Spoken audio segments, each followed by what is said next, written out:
গুরু, বাদাম ইংরেজি কি? খুবই সহজ, পিনাট। কিন্তু এই জাতটাকে বলা হয় পিনাট। এই যে এই জাতটা গ্রামের দিকে যেটা চাষ হয় আর আমরা শহরে যেটা অনেক খাই, দাম কম যেটা, পিনাট। আর সামগ্রিকভাবে সব বাদামকে একত্রে বলা হয় নাট। Nut, peanut, nut. এখন মজার ব্যাপার হলো, আমি আপনাকে দেখাই। এই যে বাদামটা আমি খোসা ছাড়াচ্ছি, ঠিক না? এই এই যে খোসাটা, এই খোসা ইংরেজি কি? বাদামের খোসা। এই বাদামের খোসা ইংরেজি হলো, এই যে বাদামের খোসা ইংরেজি হলো নাট শেল। নাট শেল, ঠিক আছে?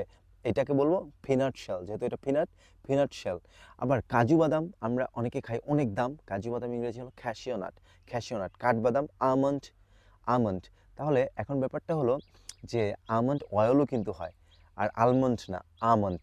তাহলে ক্যাশিও নাট, আমন্ড, আর এটা হলো পিনাট। এটাকে বাংলাদেশে এটাকে বাংলাদেশে চায়না বাদামও বলে, ঠিক আছে? আর একটা যেটা বলছিলাম এটা হলো নাটশেল। আর একটা ব্যাপার যেটা আপনাকে মনে রাখতে হবে সেটা হলো যে ইন আ নাটশেল, এটার অর্থ হলো কি? সংক্ষেপে। টেমি ইন আ নাটশেল, আমাকে বলো সংক্ষেপে। This of today. আপনার ফেভারিট বাদাম কোনটা সেটাও কমেন্ট করে জানিয়ে দিন। আল্লাহ হাফেজ।